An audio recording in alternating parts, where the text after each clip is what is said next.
da comienzo a la Reforma Protestante, pero algo pasó.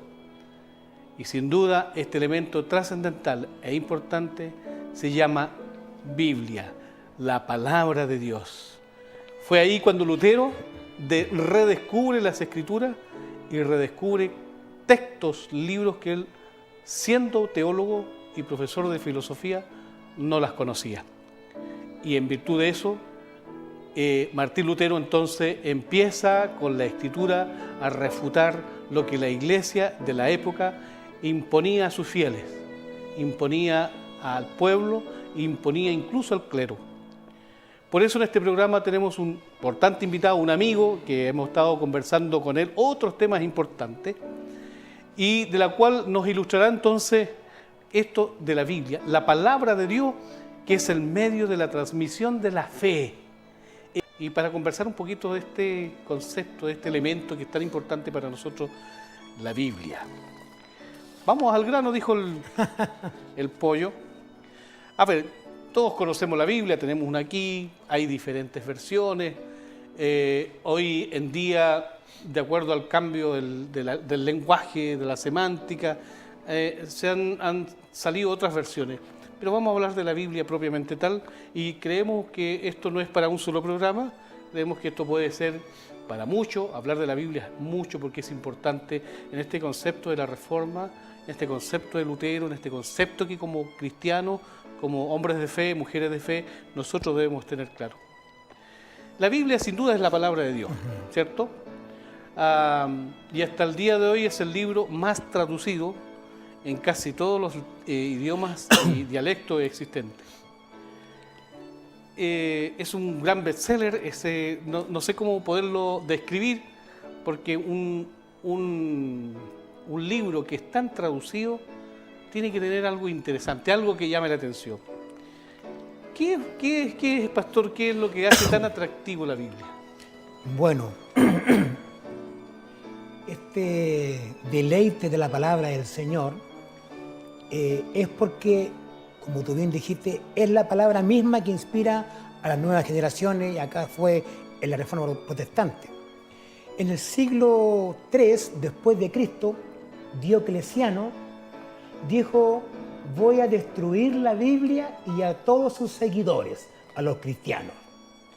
Pero pasados 25 años, Constantino la hace imprimir, entre comillas, o publicar, y con adornos que son reconocidos a nivel mundial, como es acá, con doradito, con letras bonitas, al estilo bizantino. Entonces la Biblia resurge una vez más sin morir, sin fallecer. Hay un pensador ateo, agnóstico, un filósofo francés llamado Voltaire, el cual también dijo algo semejante.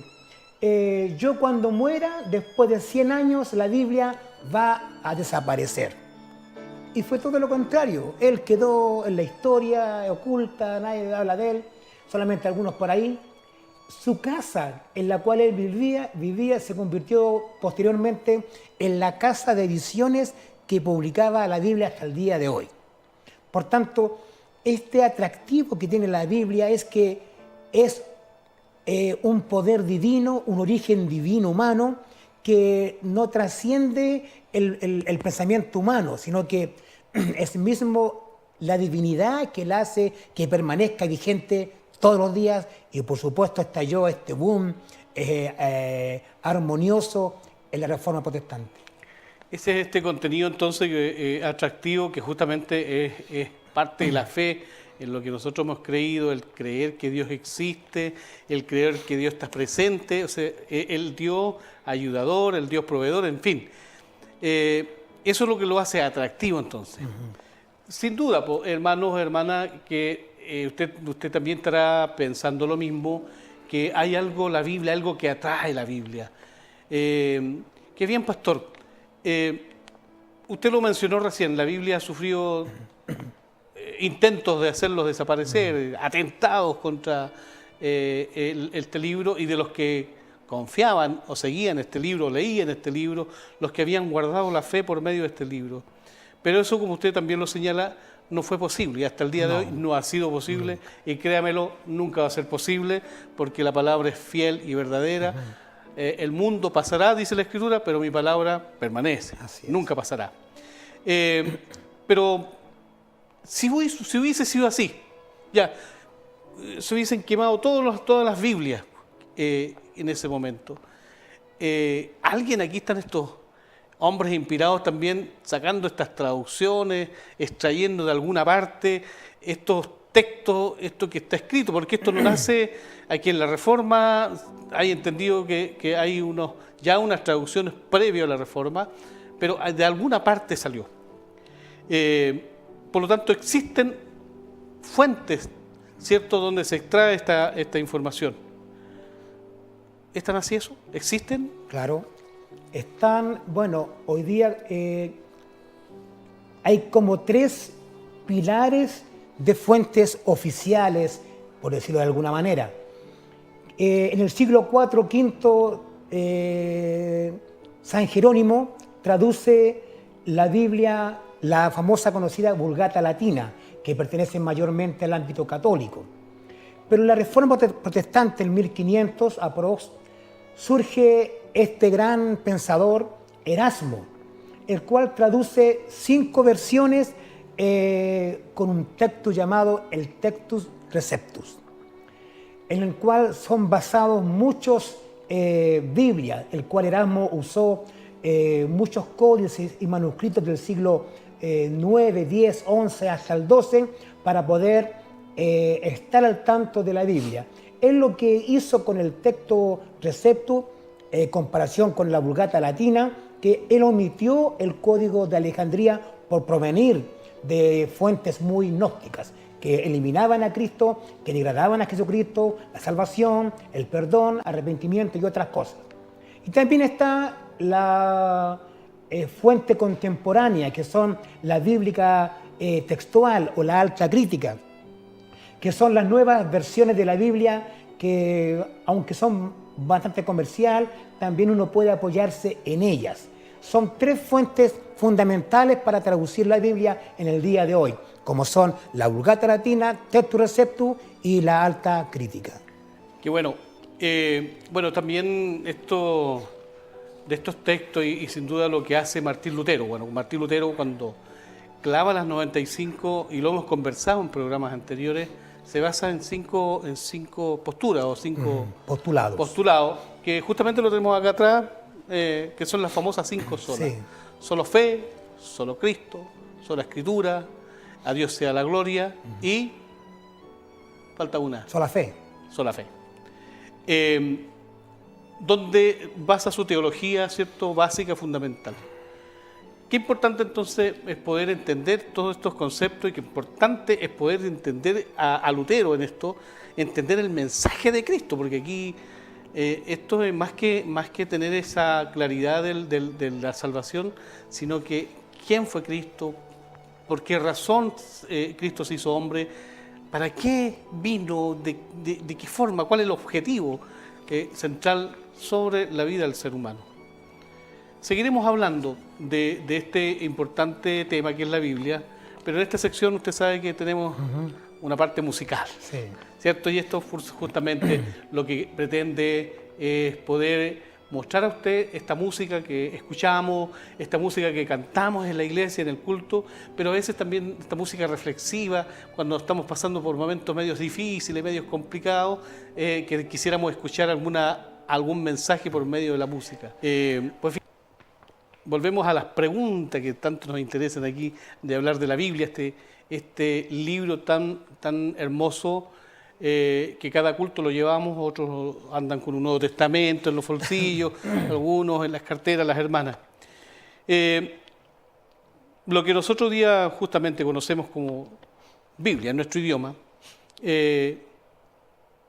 a nuestro entender sabemos que esta es una traducción. Algunos dicen es traducción de la traducción de la traducción. Y conocemos muchas traducciones o versiones, lo que indica entonces que deben existir textos antiguos, ¿cierto?, en donde se extrae también esta información. ¿Cuáles son esos textos o códices, pastor? Bueno, hay 12 códices relevantes que no son originales. Ya. Son copias de copias de copias de copias. Estos 12 códices relevantes están basados en el siglo II, III y siglo IV mayormente, como son el primero del siglo II, el fragmento de Rinals. Es un fragmento muy interesante del siglo II, el fragmento de los papiros de Bodmer, que también ayudan bastante a las traducciones.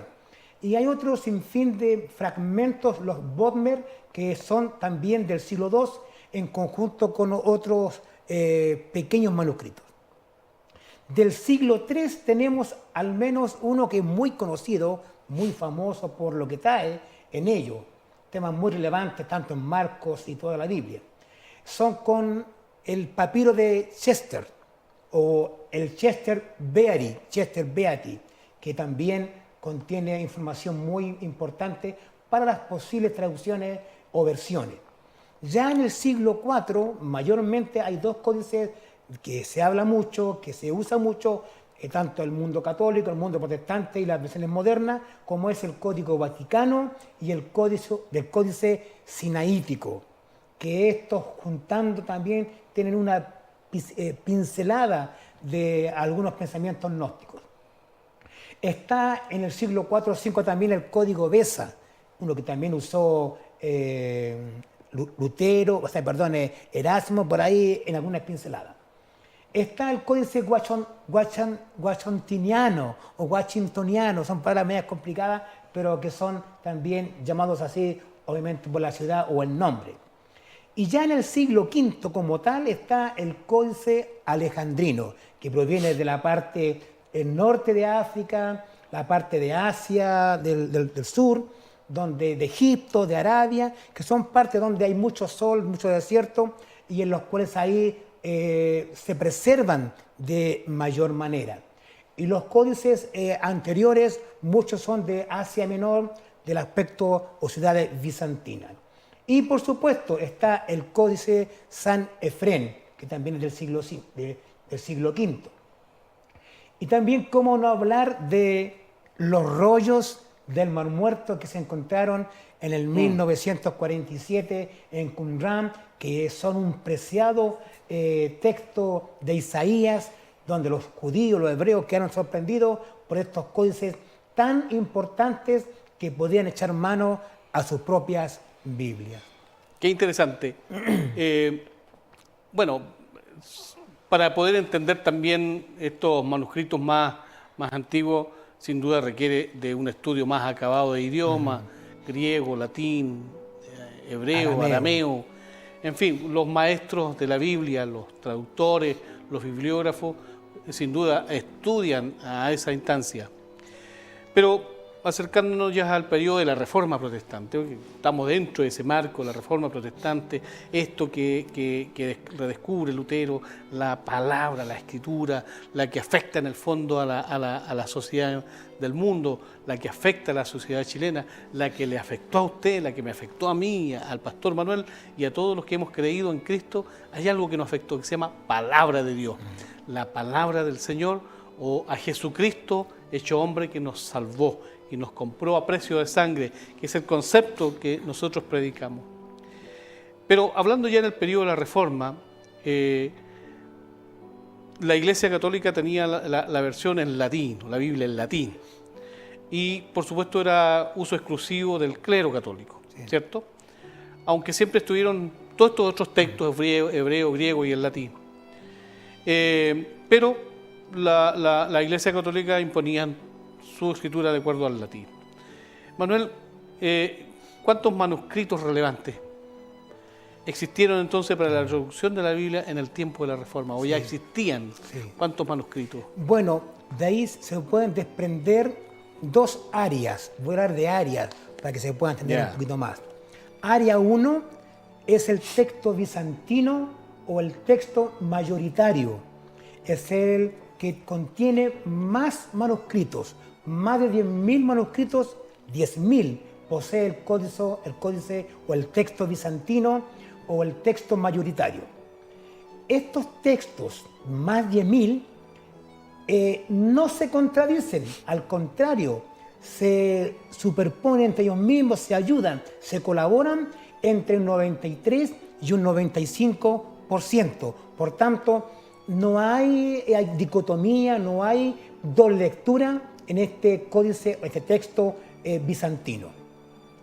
Pero está el segundo, la área 2, que es el texto minoritario, obviamente porque hay menos manuscritos. Solamente aproximadamente 250 manuscritos comparado con el bizantino, que son más de 10.000. Y estos códices o textos minoritarios que poseen 200 y algo manuscritos sí se contradicen entre sí. Son los que contienen mayormente la teología o el pensamiento gnóstico, el que elimina a Cristo, el que degrada a Cristo, el que retribuye que no hay salvación, que no hay resurrección y que aquí todos podemos vivir de igual manera. Esos serían los dos textos para poder traducir la Biblia al día de hoy, el texto bizantino y el texto minoritario. Pero Erasmo usó también textos del siglo, como dije antes, del siglo IX, X, XI y XII, aplicando también el texto bizantino. Que en el fondo son los textos que se empiezan a traducir a partir de Lutero, del nuevo idioma en alemán y todas las otras traducciones que se van desarrollando a posterior. La Biblia es nuestra regla de conducta espiritual y de vida, ¿no? Pero con este tema tan importante y tan trascendental que la Iglesia debe conocer, por eso estamos hablando de la Biblia. Pastor, estamos llegando ya al final de este programa, pero le prometemos a nuestra hermandad que vamos a profundizar más en este tema para conocer un poco la Biblia, conocer su estructura, conocer aspectos tan interesantes que la Iglesia debe saber y de por qué a Martín Lutero se le ocurrió esto, por qué se le ocurrió, y todos los teólogos que a posterior han existido. Pastor Manuel, en una simple frase o en simples palabras, ¿para usted qué es la Reforma Protestante? La Reforma son tal vez cambios, modificaciones, pero acercarnos realmente a las Escrituras. Como decía Esdras, indagar, inquirir, examinar exhaustivamente a través de la fe en Jesucristo. En Cristo encontramos esta fe infalible, esta fe que nos hace transformar vidas, así como la Reforma transformó vidas en este 1500. Hoy día tenemos muchas versiones de la Biblia, partiendo por la Biblia del Oso, 1569, que fue traducida esta Biblia, la Biblia alfonsina, la Duque de Alba, otras más Biblias que hacen ver a Cristo como nuestro Señor y como nuestro Cristo y como nuestro Salvador. Amén.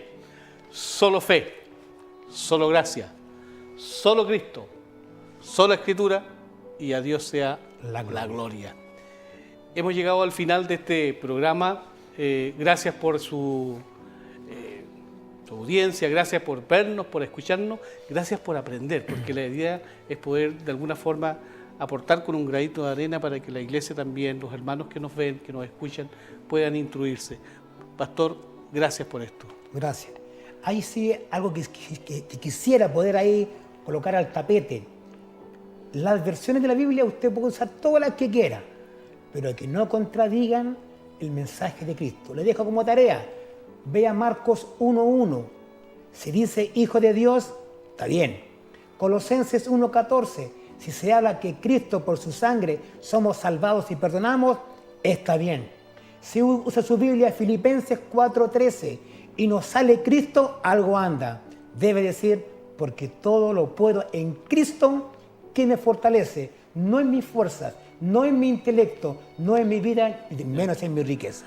Pastor, un poquito para que la hermandad también.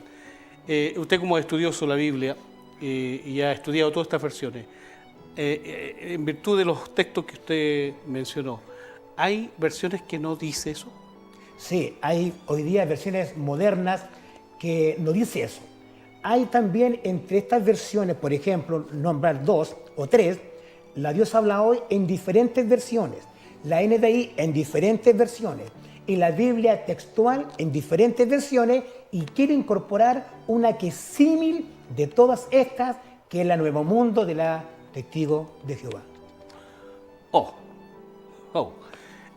Muy interesante. Sin duda, esto dio también para indagar un poquito más, profundizar en esto, para que la iglesia también entienda y aprenda y conozca esta realidad, que a veces uno ve errores doctrinales, sutileza o tergiversan lo que el texto original quiere decir, y por supuesto hace cometer el error. Gracias, pastor. Gracias, pastor Erwin, por esta hermosa invitación a 500 años. Lo vamos a tener de vuelta para profundizar este tema y seguramente es otro tema.